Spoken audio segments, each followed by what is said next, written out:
हम दिल्ली और हरियाणा की टिकरी बॉर्डर पर जा रहे हैं और बीच में रास्ते में रुके हुए हैं। यहाँ पर बहुत सारे किसान भाइयों ने किसान आंदोलन में जाने वाले किसानों के लिए राशन पानी का प्रबंध किया। चलिए हम उनसे पूछते हैं उन्हें कैसा लग रहा है। देखिए यहाँ पर पूरा राशन का प्रबंध किया गया है, बनाना है और पानी है, यहाँ पर मूंगफली रेवड़ी है, हर एक तरह का प्रबंध किया हुआ है और पैसे भी हैं। हम जानना चाहते हैं अंकल जी, आपको यहाँ पर सेवा करके कितना कैसा महसूस हो रहा है? बहुत अच्छा लगता जी, जो कोई भी भैन भाई आता ताकि जी किसी चीज़ की जरूरत है तो उन्होंने मिल सके, कोई भुखा ना सोवे। इस करके साडा उपराला रहिंदा जी। जे किसी वीर नूं कोई लोड़ आ, कोई बेचारे लवे किराया भाड़ा नहीं हैगा, उन्होंने उसी खर्चा भी दे देने जी, पैसे टुक्कर भी दे देने, बिस्कुट ने, बाकी सारा लगभग शैंपू साबुण तो लैके साडे लवे हर चीज़ है। दवाई भी डॉक्टर साहब नाल ने साडे, जे किसी ने दवाई की लोड़ है तो दवाई भी ले सकता जी। बहुत वधिया लग रही सेवा करके। आप यहाँ पर कितने टाइम से रुके हुए हैं? सानू तो जी हो गया 17-18 दिन हो गए जी आए नूं। और कब तक रहने वाले हैं? जिन्ना चਿਰ काम नहीं निबड़ता, जिन्ना चਿਰ मोदी मानता नहीं उन्ना चਿਰ नहीं जाते।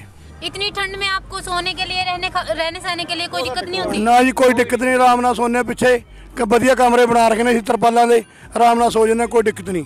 आपको क्या लगता है कि आप सरकार आपकी डिमांड को मान लेगी? हाँ जी मानेगी, क्यों नहीं।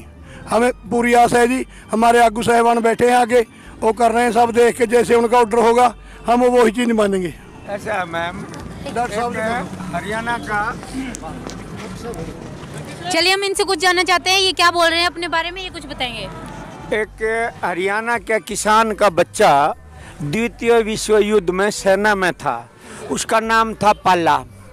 तो जब द्वितीय विश्व युद्ध काफ़ी दिन चला तो लोग सोच रहे थे, आपस में बातें कर रहे थे कि भाई युद्ध बंद नहीं हो रहा, युद्ध बंद नहीं हो रहा।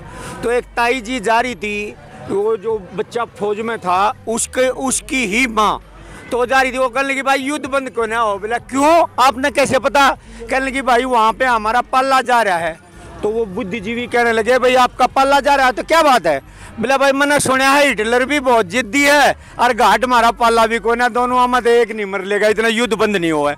तो यू जो है जो हिटलर शाही कर रहा है ये बिल्कुल गलत कर रहा है। किसानों के धैर्य की परीक्षा ले रहा है, ये परीक्षा लेना बंद करे। जो 2 मांग माननी है इनका अध्यादेश लागू करे, और जो है ना जब इतना झुका तो पूरा झुकना मजा आएगा, पूरा झुक।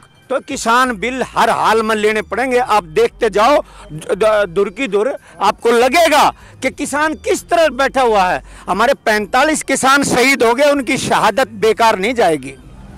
तो हम जानना चाहेंगे, जैसे कि किसान के 2 बेटे हैं, एक बेटा बॉर्डर पर लड़ रहा है, वो भी हमारे किसानों का ही है, और एक यहाँ आंदोलन में लड़ रहा है। तो आप क्या कहना चाहेंगे कि उनको क्या करना चाहिए, उन नौजवानों को जो किसानों के ऊपर लाठीचार्ज कर रहे हैं? वो भी तो हमारे नौजवान ही हैं, हमारे ही बेटे हैं, उसके बारे में आप क्या कहेंगे? ऐसे आज जो बेल्ट की नौकरी करते हैं उसमें 80% किसान के बेटे हैं, और उनको ड्यूटी करनी है, ड्यूटी करनी चाहिए, वो उनका धर्म है। लेकिन ये ना हो कि ड्यूटी करते करते आप गोली चलाने का आदेश दे दो। हमारी तरफ मुंह करते वक्त बंदूक का, हो सकता है उनके हाथ कांप जाए। अगर जो आपकी तरफ हो गया तो आपका नामो निशान मिट जाएगा। ऐसा नहीं है कि भाई जो है ना कुछ नहीं हो सकता, लेकिन जो वाजिब मांग है, अगर हम दंगा फिसाद कर रहे हो, अगर हम गलत मांग हो मत मानो। लेकिन ये किसान को अंधेरे में ले जाने के लिए और किसान को लूटने के लिए, उसकी धरती माँ को बेचने के लिए ये कानून लाए गए हैं। आप ये देखिए, मैं आपको कहता हूँ जी आप ये खीर खा लो, आप कहते हो नहीं मुझे अच्छी नहीं लगती या मैं नहीं खाती, और मैं ज़बरदस्ती कर रहा हूँ। जब हमारा फायदा नहीं है, किसान का उसमें फायदा नहीं है, किसान कह रहा है हमारा फायदा नहीं है, आप ज़बरदस्ती थोप रहे हो। तो ये अडानी अंबानी की भाषा बोल रहा है। अडानी अंबानी से जितनी बात इनको बोलता है उतनी बात ये कर रहे हैं। तो ये अच्छी बात नहीं है। किसान को जो तड़पा रहा है ये आगे आएगा। और सबसे बड़ी बात एक और भी है कि ये जाने अनजाने में ऐसी गलती होगी भारत देश से कि भाई ऐसा आदमी चुन दिया जो अपनी जनानी का नहीं होया। हमारी भाषा में एक कहावत है, जो जनानी अपने मर्द की या जो मर्द अपनी जनानी का नहीं होया वो किसी का नहीं हो सकता। ये तो देश की बात है। चलिए, तो हम एक बात और जानना चाहते हैं, फिर आप आने वाले टाइम में हमारे कैसे नेता चाहेंगे? आप आने वाले टाइम में किसान का बेटा ही लाल किले पे झंडा फहराएगा, देख लेना आप।